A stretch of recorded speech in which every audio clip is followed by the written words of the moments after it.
અજરામતને વેણુમાં પધરાવે અને વેણુના માધ્યમથી ભક્તોને દાન કરે છે. આ વેણુનાદ એ કેવલ કોઈ વાદ્યને વગાડવાની પ્રક્રિયા નથી.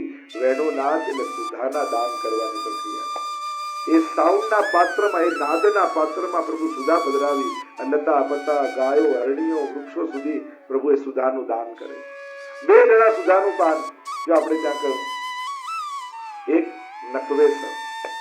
નકવેસર તમે જોયું છે, ઠાકોરજીના નાકમાં બિરાજમાન હોય, કેવું હોય? શુક જેવું હોય, પોપટ જેવું હોય. શુક બે જગ્યાએ શ્રીનાથજી બાવામાં જોવા મળે. એક કંદરામાં મસ્તક ઉપર, અને શ્રીનાથજીની કંદરામાં શુકનું ચિહ્ન, અને બીજું નાસિકા ઉપર. એ નાસિકાનું મોતી એવું લટકતું હોય અધર પર, જાણે કોઈ પોપટ પ્રભુના અધરમાંથી અજરામતનું પાન ન કરતું હોય. એ મોતી તું છીપ કે कौन तपस्या कीन कंचन के बीच बैठकर अधरन को रस पी.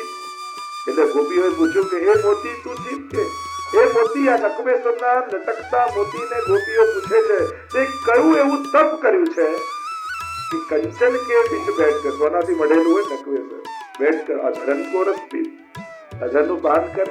ત્યારે મોતીએ કહ્યું છીપ તજા છીપી તજી અધબીચ ગયો વિધાઈ લટકત હું તડપત હું તડપ તડપ રહે જાય. એ તો મને મળતું નથી, લટકતો રહું છું, પણ એ સુધા તો મને દુર્લભ છે. મેં આટલી તપસ્યા કરી કે છીપને તજી અને વચ્ચે વેંધાયો, કંચનમાં ઘડાયો, પણ લટકું છું પણ પામતો નથી. તો નથી નકવેસરનું મોતી પાન કરતું, નથી વેણું પાન કરતું. સુવદનીમાં વેણુ ગીતના સુવદનીમાં મહાપ્રભુજી આજ્ઞા કરે છે, ગોપ્ય કિમાચરદેમ કુશલમ સ્વવેણુ દામોદરાધર સુધામપી ગોપિકાનામ ભૂમતે સ્વયં યદ વસિષ્ઠ રસમ મૃદન્યો ઋષક ચોશ્રુ મુચસ્તરવો યથાર્યા. સુવદનીમાં મહાપ્રભુજી કહે કે વેણુ સુધાનું પાન કરતો નથી. 3 કારણ બતાવ્યા. એક, પહેલું કારણ એ જડ છે અને જડ સુધાનો અનુભવ ન કરી શકે. બીજું, વેણુ એ પુરુષ છે, એ પાન ન કરી શકે. અને ત્રીજું, એને જીવવા નથી તો રસાસ્વાદ ક્યાંથી કરશે. આ 3 કારણ બતાવીને કહ્યું કે વેણુ તો માધ્યમ બને છે બીજાને વાટવા માટે, વેણુ સુધાનું પાન કરતો નથી. સુવર્ણીમાં તો અનેક સુંદર ચર્ચાઓ આવી છે. તો અહીંયા કહ્યું સ્વરિત વેણુ નામ સુસ્ત ચુંબિતમ, અને સુધા કેવી છે? ઇતર રાગ વિસ્મરણમ નૃણામ, અન્ય સર્વ રાગોનું વિસ્મરણ કરાવી દે. પ્રભુની એ સુધા લૌકિક સર્વનું વિસ્મૃતિ કરાવી, કોઈ ભાન ન રહે લૌકિકતા. આ ગોપીઓ જયારે સુધાનું પાન કરે છે ત્યારે ઇતર રાગ વિસ્મરણમ નૃણામ, સર્વ રાગને ભૂલાવી દે. એનું નામ જ કહેવાય અનુરાગ, જે અન્ય રાગોને ભૂલાવી દે. પ્રભુને કયો રાગ પ્રિય? તો કે અનુરાગ. બાકી બધા રાગો તો અનુરાગથી પ્રગટે છે. જ્યાં વિશુદ્ધ પ્રેમ છે ત્યાં જ પ્રભુ પ્રસન્ન થાય છે.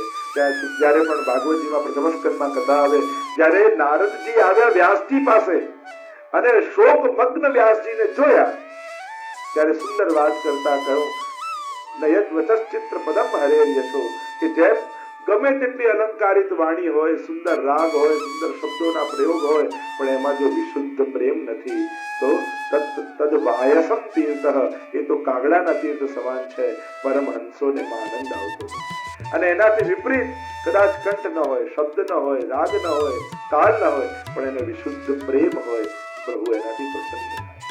આપણે ત્યાં કેટલા પ્રસંગો બી આવે છે ને, આપણે ત્યાં અનેક પ્રસંગો તમે જોજો. આપણે આવ્યા સાંજે ગુસાઈની પાસે 500 સોનામોર આપીને ઉપર કોડી મૂકી નાખી. તો 500 સોનામોર તો સમજાય કે મારા સંગીતનું ઈરા, પણ કોડી કેમ? ગુસાઈજી કોડી એટલા માટે કે તમારું સંગીત ઉત્તમ છે, પણ પ્રભુના યશનું ગાન નથી, એટલે અમારા માટે તો કોડી બરાબર છે. ગાયોને ચરાવી અને ગોકુલ પાછા પધારતા હોય, ગોરજથી મંડિત આપનું શ્રેયન વિખરાયેલા કેસ લટો મુખ પર હોય, અને ગાયોને ચરાવતા વેણુનાદ કરતા કરતા આપ જ્યારે ગોકુલ પધારો, અને એ સ્વરૂપના જ્યારે અમે દર્શન કરતા હોઈએ, અને દર્શન કરતા કરતા તૂટી અમારી પાપણો બંધ થાય. જેમ પાપણો ફરકે ને, દેવતાઓને પાપણ ન હોય, એમની આંખો ફરકે, અને મનુષ્યની પાપણ ફરકે, એટલે જયારે પાપણ ફરકે ને બંધ થાય કરે તો તૂટી યુગાયતે ત્વામ પશ્યતા. એક પાપણ બંધ થાય તો સમય પણ અમને યુગ જેવો લાગે. કુટિલ કુંતલમ વિમુખંચતે, અને આવા વિખરાયેલા કેશ મુખારવિંદ પર હોય એવા મુખારવિંદના દર્શન કરતા જ્યારે પાપણ બંધ થાય તો અમને યુગ વીતી ગયો એવો વિરહ થઈ જાય. ત્યારે આ પાપણ બનાવનારા બ્રહ્માજી પક્ષ્મકૃત દશામ જડ ઉદીક્ષતામ, એ પાપણ બનાવનારા બ્રહ્મા અમને જડ જેવા લાગે.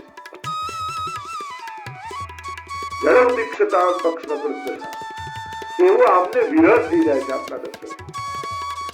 નંદદાસજી કહે બ્રજ में विरह चार प्रकार.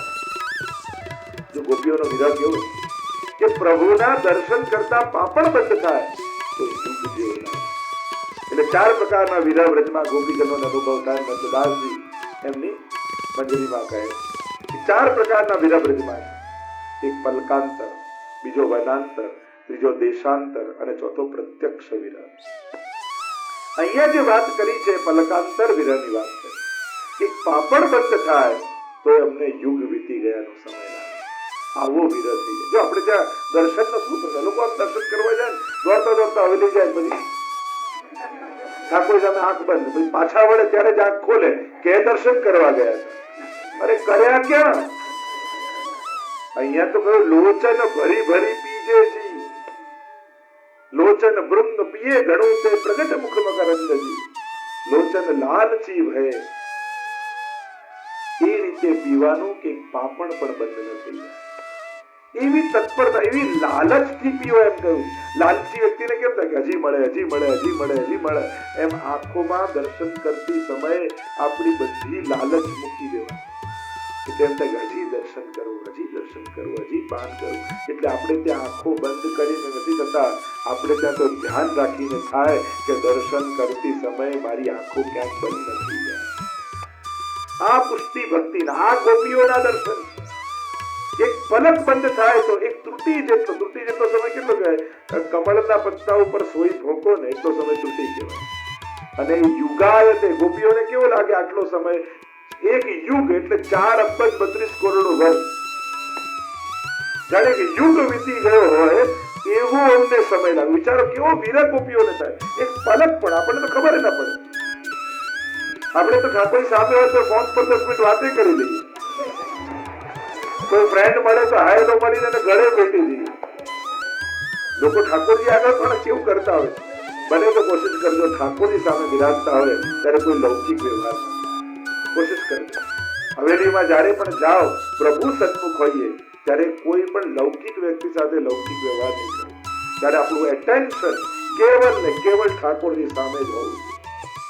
ત્યારે અમે ઉભા હોઈએ ઠાકોરજી આગળ ત્યારે દંડવત ન કરે. વૈષ્ણવ સાથે જય શ્રી કૃષ્ણ ના કરે. ત્યારે આપણો સમજો જે પ્રધાન સંબંધ હોય ને ત્યારે એની જ મુખ્યતા હોય. ત્યારે પ્રધાન સંબંધ પ્રભુ અને ભક્તનો, સ્વામી અને સેવકનો, એ જ પ્રધાન સંબંધ હોય. એટલે ત્યાં જ આપણું એટેન્શન ઠાકોર સામે જ રહેવું. બહાર આવીને ભલે લૌકિક કરો પણ ઠાકોરજી આગળ નહીં કરો. કોશિશ કરજો કે પ્રભુ આગળ આપણી સમગ્ર ચેતના પ્રભુ સંબંધી જ બની. પલકાંતર વિરહ, એક પાપણ બંધ થાય ને ગોપીઓને એમ લાગે કે યુગો વીતી ગયા. બીજો છે વનાંતર વિરહ. ઠાકોર જયારે વનમાં પધારે અને ગોપીઓ ભેગી મળી પ્રભુનો વિરહ કરે. જે પ્રભુ જે લીલા કરતા હોય વેણુ ગીત અને યુગલ ગીતનું ગાન કરે. આવો મેરે ગોવિંદ ગોકુલ કે ચંદા, તાપ કરે કે પ્રભુ પાછા ગોકુલ પધારો. આખા દિવસનો વિરહ અમને થયો છે, પાછા ક્યારે પધારશે? અને ગોપીઓ અહીંયા વિરહમાં જોડતી હોય, ઠાકોરજી પધારે ને એ વિરહને આરતી રૂપે પ્રભુને ઉતારે. ત્રીજો વિરહ છે દેશાંતર વિરહ. જ્યારે ઠાકોરજીને અક્રૂરજી પધરાવવા માંડ્યા અને અક્રૂરજી પ્રભુને પધરાવીને મથુરા લઈ ગયા. અને એ સમયે ગોપીઓની જે અવસ્થા થઈ, બ્રજ કે વિરહી લોગ વિચારે, બિન ગોપાલ ઠગે સે ઠાડે, આંખી ને બહત બનાવે. નંદદાસજી તો વર્ણન કરે છે કે અગાસી પર ઉભેલી ગોપી વિરહમાં ઝૂલી રહી. પ્રભુ આપ અમને છોડીને મથુરા જતા રહ્યા. આકાશમાં પૂર્ણિમાનો ચંદ્રમા દેખાયો. નંદદાસજી વર્ણન કરે અને પૂર્ણિમાનો ચંદ્રમા દેખાયો તો એ ગોપીને એમ થયું કે ચંદ્રમા મારી મજાક કરી રહ્યો છે, હસી રહ્યો છે. પૂર્ણિમાનો પ્રકાશ વધારે હોય એટલે એને ગોપીને એમ થયું કે આ મારી મજાક ઉડાડે. આજે આને નહીં છોડું. લાકડી લઈને આવી ચંદ્રમાને મારવા જાય. ચંદ્રમા તો ક્યાં આકાશમાં ને લાકડી ક્યાં પહોંચવા. થયું કે આજે ચંદ્રમાને માફ નહીં કરું. અને એને થયું કે ચંદ્રમાનું વાહન છે ને હરણ. એટલે દોડતી દોડતી કુમળું કુમળું ઘાસ લઈને અગાસી પર આવી અને હરણને ઘાસ બતાવવા લાગી. જાણે ઘાસ ખાવા માટે જો હરણ આવશે અને ચંદ્રમા પણ સાથે ખેંચાઈને આવશે પછી ચંદ્રમાને મારીશ. ભાન ભૂલી છે ગોપી.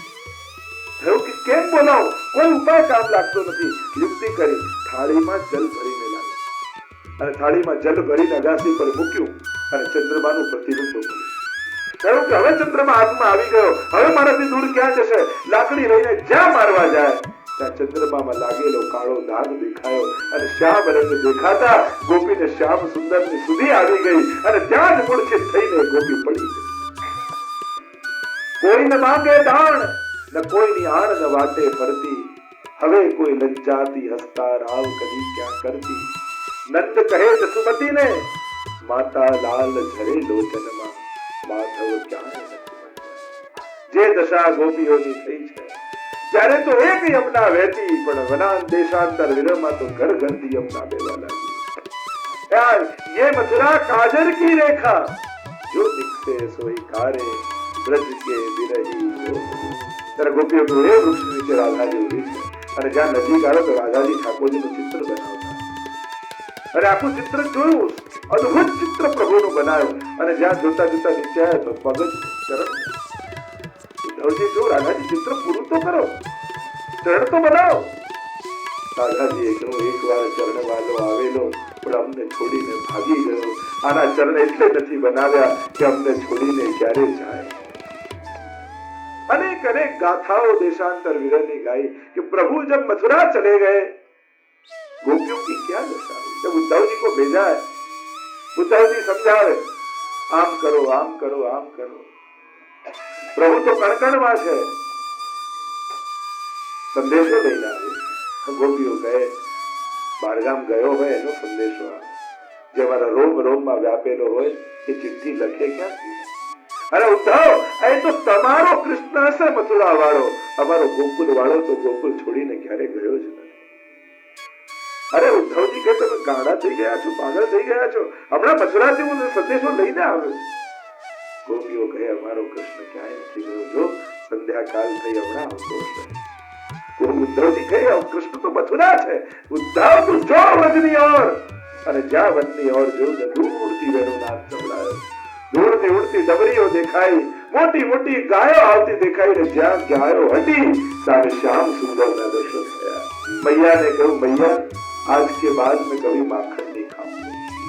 અક્રૂર જયારે લઈ જતા હતા ગોપીઓ રડતી હતી. મૈયા રોકવાનો પ્રયાસ કરે, મૈયા તને વચન આપું છું, ખાઈશ તો તારા હાથનું ખાઈશ, બાકી માખણ છોડી દઉં. काली कावड़ी लईने सखाओ ने आपी, जहां तक मैं वापस नहीं आऊंगा काली कमली नहीं होगा. અને વેણો લઈને ગોપીઓને આપી, જ્યાં સુધી વ્રજમાં નહીં આવું ત્યાં સુધી વેણો નહીં બોલાય. આપના ત્રણેય પ્રિય ત્રણેય આદમીઓને સોંપીને ઠાકોરજી મથુરા બનાવ્યા. અને એ જે દશા ગોપીઓનું તો જે વર્ણન થયું છે ભાગવતીમાં, સકા ભગવતીઓએ ભક્તોએ ગાયું.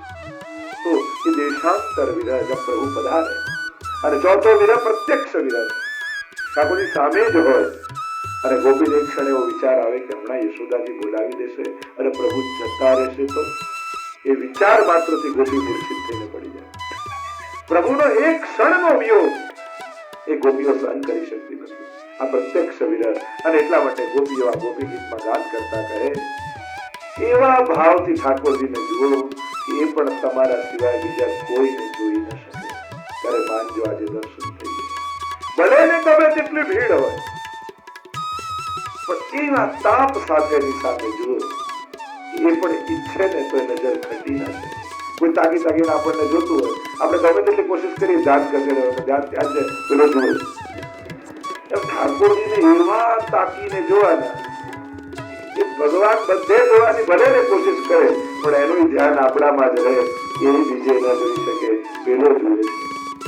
એની વસ્તુ આ દર્શનનો ભાવ. તો આ પલકાંતર વિરહ, પાપણનો વિયોગ પણ એ વિયોગ લાગે. આપણને તો કલ્પના ના આવે કે આમાંય વિરહ જાગી છે. તો ઠાકોરજી ઘણી વાર પધરાવીને જવાનું થાય પણ આપણે આપણા આચાર્યો કહે ક્યારે નિશ્ચિંત નહીં બનવું પ્રભુ પ્રતિ, પ્રભુની ચિંતા હંમેશા રાખવી. કોઈને ત્યાં પધરાવીને ગયા હોય તો ફોન કરીને પૂછવું બરાબર બિરાજે છે, આનંદમાં બિરાજે છે, અને જે રીતના બિરાજે એને ખોટું નહીં લગાડવું કે વારે ઘડી કેમ પૂછે. અહીંયા તો બધું વ્યવહારમાં હોય પેલો ખોટું રહે, અમારા પર ભરોસો નથી કે લોકો પાસે એવું થઈ જાય. ભાવના ગણિતો છે ને એને વ્યવહારમાં નહીં બેસાડે.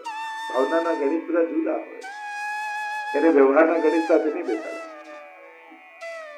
ભાવના બધા જ ગણિતો જુદા. એના અર્થઘટન પ્રેમની રીતે જ કરાય. એને વ્યવહારમાં સંસારિક રીતેની ગણતરી ના થાય. કોઈ ભગવત પ્રેમમાં રડતો હોય ને ગમે તેટલું લોજિક બતાવો પણ એને પ્રેમ થાય, એને ભાવ થાય, એને ગણિત જ. હવે એકવાર એક વર્લ્ડ ટૂરમાં લોકો નીકળ્યા અને બધા વર્લ્ડ ટૂરમાં નીકળ્યા તો જાપાન આવે એક ભાઈએ બહુ મોંઘો કેમેરો ખરીદ્યો અને ખરીદ્યો ફરતા બધા સ્વિટરલેન્ડ આવે તો બધાને કહ્યું કે આટલો મોંઘો કેમેરો લીધો છે, હમણાં કેમેરો કાઢશે, ફોટા પાડશે, 1 દિવસ 2 દિવસ 3 દિવસ, હવે તો પાછું જવાનો ટાઈમ આવી ગયો. કેમેરો કાઢે છે બધા દડે વળી કહ્યું કે તને દુનિયામાં આનાથી સારા કોઈ સીન નહીં મળે તો પાડ ફોટો ક્યારે પાડી. ત્યારે પેલા થોડો ગળગડો થયો, કહ્યું કે જિંદગીમાં મેં પહેલી વાર આટલો મોંઘો કેમેરો લીધો છે અને મારી એવી ઈચ્છા છે કે પહેલો ફોટો ઘરે જઈને બહારનો પાડો. હવે કોઈ એને મૂળ જ સમજે કે એમાં ક્યાં કેમેરો ઘસાઈ જવાનો છે, નવો રોલ કાર્ડ નાખી દે, નવા સેલ નાખી લેજે, પહેલો ફોટો બહારનો પાડવો હોય તો ત્યારે જ વાપરો, જરૂરી. પણ એક ભક્ત એક દીકરા તરીકે સાચો એનો પ્રેમ છે. આમ લાગણીઓ અને પ્રેમના ગણિત જુદા હોય. ના પહેલા હું ઠાકોરજી નારો ગાઈશ, પહેલા હું પ્રભુને ધરાવીશ, નવી ગાડી આવી પેલા પ્રભુને બિરાજમાન કરીશું, નવું ઘર કે પેલા ઠાકોરજીનો મનોરથ કરીશ. આ ભક્તોના ગણિત હોય છે, આ ભક્તોના ભાવ હોય છે. એને લૌકિક ગણતરીથી ન ગણાય. એનો પ્રેમ છે, એનો આનંદ છે. પ્રભુ એના માટે બંધન નથી, એના માટે આનંદ છે. તે અચ્યુતા ગતા, તે અચ્યુત તમે આપના શરણે આવ્યા. આપના જેવો કોણ કપટી હશે? હે ગીતાઓ ગીતાઓ એવો છે કષ્ટ જે નિશે આ મરજી રાતના અમારો ત્યાગ કરે તો કોણ આપના સિવાય કપટી પુરુષ હશે? ગોપિયા કહેને લગી કે બધો સંસાર મૂક્યો આપના માટે. મૈવમ વિભોરતી ભગવાન હૃદિતુમ નૃપંતમ સંત્યજ્ય સર્વ વિષયાં તવ પાદ મૂલમ. આપના માટે બધા જ લૌકિક સંબંધો મૂકી દીધા છે, કારણ કે આપનો સંબંધ સિદ્ધ કરો. આપ જ સર્વદેવ, હવે તો આપ સર્વ ભાવે અમારા છે. આપનામાં સર્વ ભાવ છે. આપણે ત્યાં પ્રભુમાં સર્વ ભાવ સિદ્ધ કરવામાં આવે. જો વૃત્રાસુરે પણ આ જ વાત કરી છે, કારણ કે નામ જ છે ને આસક્તિ. જો આસક્તિ और आके जा नहीं सकती वो आसक्ति. જે અહીંયા શું બદલે છે, એક જ બાજુ જાય છે આસક્તિ. અને આસક્તિ જીવને પાડે છે, બાંધે છે, રડાવે છે. દુઃખ આસક્તિ જ આપે છે. જ્યાં જ આપણી અપેક્ષાઓ દુઃખનું કારણ. જેની પાસે અપેક્ષા નથી હોતી ત્યાં દુઃખ નથી થતું. કોઈ અજાણો વ્યક્તિ ગમે તેટલો બગડે આપણને દુઃખ નથી થતું, પણ દીકરો બગડે અને ત્યાં અપેક્ષા. અને દીકરો જેટલો દુઃખ આપી શકે એટલો પાડોશી ના આપી શકે, કારણ કે દીકરા કરતા પાડોશીને ઓછી અપેક્ષા હોય. જ્યાં અપેક્ષા ઓછી ત્યાં સંભાવના ઓછી. એટલે કે મૂળ દુઃખનું કારણ આપણી અપેક્ષા, આપણી આસક્તિઓ. અને આસક્તિઓ માણસને રહેલી છે. પછી જ્યારે ભક્તિના માર્ગમાં જીવ આગળ જતો જાય અને અનાસક્ત ભાવ કેળવે અને જાકો મને લાગ્યો ગોપાલ સો તાહી ઓર કેસે ભાવે, એનું મન ક્યાં જાય? કેવલ ને કેવલ ચિત્તવૃત્તિ નિરોધ. આપણે ત્યાં તો કહ્યું સેવા પણ કહ્યું ને કે જ્યારે ચેતસ્તત પ્રવણમ સેવા, ચિત્ત બધેથી હતી ને ભગવાનમાં પરોવાઈ જાય એનું નામ સેવા. રાજા અસ્કરદાસજી જુઓ ને યુદ્ધ કરી રહ્યા છે, પણ યુદ્ધ કરતા કરતા એમને માનસી સેવા ચાલે છે. એમ અસ્કરદાસજીની વાર્તામાં અને ત્યાં યુદ્ધના મેદાનમાં માનસી સેવા, કઢીનો ડબરો ભોગ કરવા આવે અને ઘોડાને ઠેસ વાગી અને કઢીનો ડબરો ઢોળાઈ ગયો એમ એમને લાગ્યું તો ત્યાં યુદ્ધના મેદાનમાં એમના કપડા કઢી વાળા થઈ ગયા. વિચાર કરો, યુદ્ધના મેદાનમાં પણ સેવા ચાલે અને આપણે સેવા કરતા કરતા મનમાં તમે કહો છો મેં નથી, સેવા ચાલે. જો કે મન ભટકે, આ થાય આ થાય. પ્રેમ હોય ત્યાં મન ભટકી છે. પ્રેમ ના હોય એટલે મનને એકાગ્ર કરવાની જરૂર નથી, એને રસ જગાવવાની જરૂર. પ્રભુમાં ઇન્ટરેસ્ટ થાય, પ્રભુમાં પ્રેમ થાય, કોઈ પણ ભાવ. અરે રસોડામાં કામ કરતી માં હોય ને અને બેડરૂમમાં ઘોડિયામાં સુવડાવેલું દીકરું હોય એ ત્યાં હલે ને તો રસોડામાં મમ્મીને ખબર પડી જાય કે જ્યાં જેનું ચિત્ત છે ત્યાં એનો રસ હોય, ત્યાં રસ હોય ત્યાં ગતિ હોય. અને એટલા માટે મનને રસ આપવાની જરૂર છે, પકડીને લગાડવાની જરૂર નથી. આ મહેનતનું કામ નથી, આ ચતુરાઈનું કામ. મનને ઠાકોરજીમાં ઇન્ટરેસ્ટ જાગે એવું કરવા, એને રસ જાગવો જોઈએ. જ્યાં રસ ત્યાં ગતિ. માણસ તમને જ્યાં ઇન્ટરેસ્ટ હોય ત્યાં બધે ટાઈમ મળી જાય, અને ઇન્ટરેસ્ટ નથી તો કઈ થાય છે. કથામાં રસ પડે તો બધા ટાઈમ મળી ગયો. જો ઇન્ટરેસ્ટ ના આવ્યો તો મારે અહીંયા જવાનું છે, આ કામ છે, પેલું કામ છે, 10 કામ તો ઉભા છે જ. આપણે જે બધું બતાવી નથી આવતા, ઊભું જ હોય છે, પણ ઇન્ટરેસ્ટ આવે તો આપણે આવી ગયા. રસ જાગવો જોઈએ મનને રસ થાય એવું કરવું. તો અહીંયા ગોપીઓ કહે અમારા બધા સંબંધીઓ છોડ્યા. હવે સર્વ સંબંધો આપની સાથે છે, દેહને છોડ્યા, ભાવ લઈને આવ્યા છે, અને હવે સર્વ ભાવ અમારે આપનામાં લગાડવા છે એમ કહેતા ગોપીજનો આગળ ગાન કરતા બોલ્યા.